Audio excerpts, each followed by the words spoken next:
All right. Well, welcome to November. And as we stare down the barrel of yet another holiday season, it's clear that 2023 has held more change and transition than any of us knew as the year started out. We've seen AI, ChatGPT, a writers and actors strike that hadn't happened concurrently in over 60 years, and a bit of sluggishness in the business that many haven't seen this century. And we've also seen some change and transition at the largest of the voiceover-specific platforms, Voices, as they replaced CEO and founder David Ciccarelli with interim CEO Jay O'Connor in October. So today, as we start wrapping our heads around 2024, I think there's an opportunity here for Voices to start repairing the relationship, which has been pretty fraught with the voiceover community. And so I thought I'd write an open letter to Voices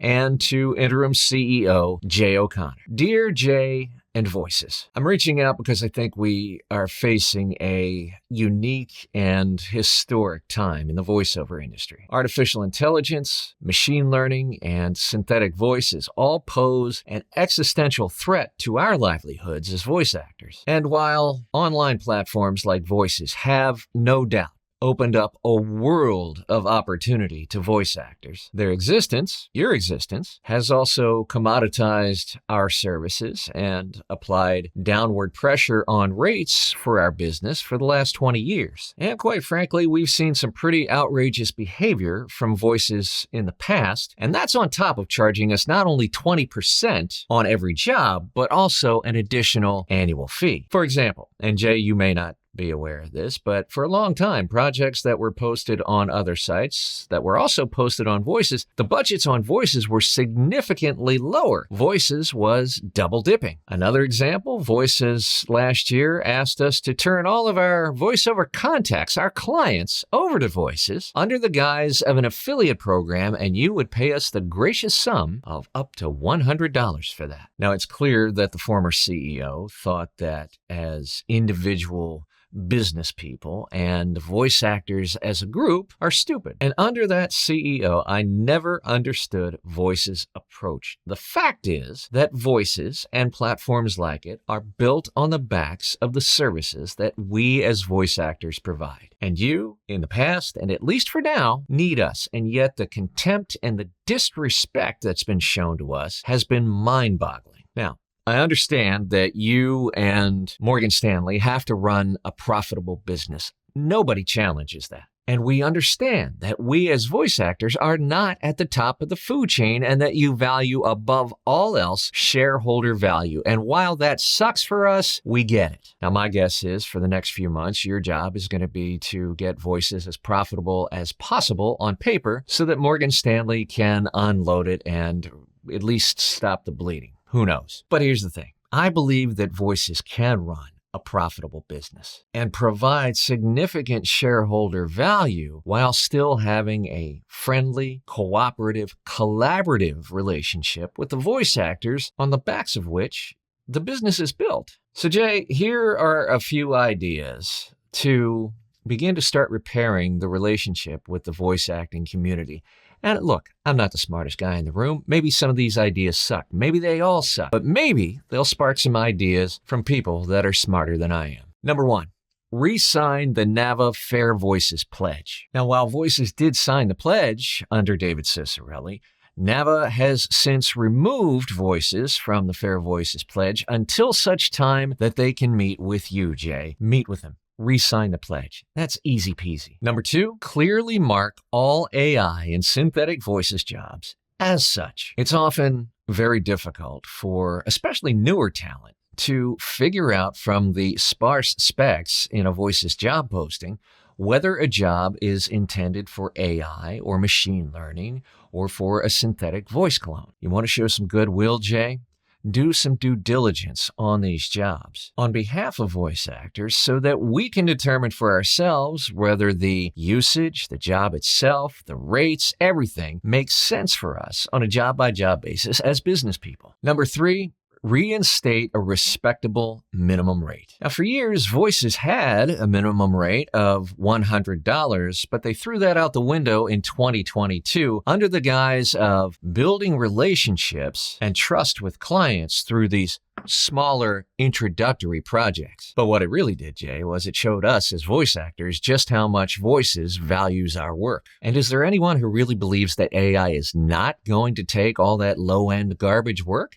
Let Fiverr have that crap. I personally feel that even $100 is too low and the minimum should be $200 or $250 US, but at least reinstating the old minimum of $100 is a step in the right direction. Number 4, reinstate transparency in whom we're working for. There was a time when Voices was transparent for each and every job about who the end client was, who we're doing the work for. But that practice ended years ago. Voice actors have the right to know who they're working for and who they're accepting money from in order to make valid business, moral, and ethical decisions based on that information. They should know at the bare minimum the name and address of the company and the contact person, full name of who they'll be working with at that company. Number 5, be completely clear and transparent with clients and voice actors about just how the budgets are being dispersed. Both the client and the voice actor absolutely have the right to know how much of the budget is going to the voice actor and how much of the budget is going to the platform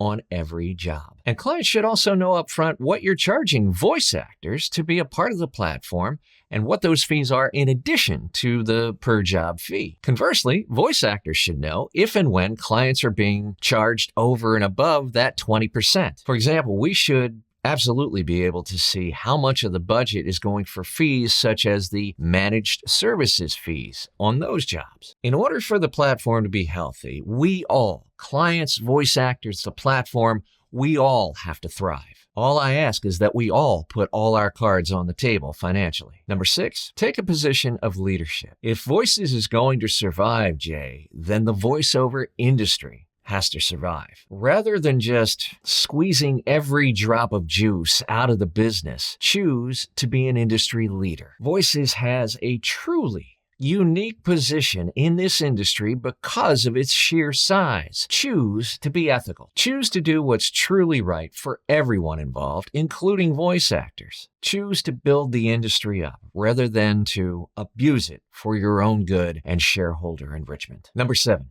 participate and talk. Brene Brown says, it's hard to hate someone up close. Be open with us. Talk to us. Open a dialogue. Just be real with us. Now, I admit it will be hard at first. There's a lot of resentment built up in the voice acting community because the former CEO did a lot of damage to that relationship. And yes, it will take time to repair that damage. But take the example, Jay, of Rolf Veldman, your counterpart, the CEO at Voice123. In 2018, Voice123 redesigned their entire site and the algorithm that runs it. Spoiler alert, it didn't go well. Many voice actors lost a lot of money overnight, and they were furious. But to Rolf's credit, he came to VO Atlanta that year in person, and to be honest, he had his ass handed to him. It did not go well. But Rolf, again to his credit, faced the fire, and he has had an open dialogue with the voiceover community ever since. When asked, he answers truthfully and thoughtfully,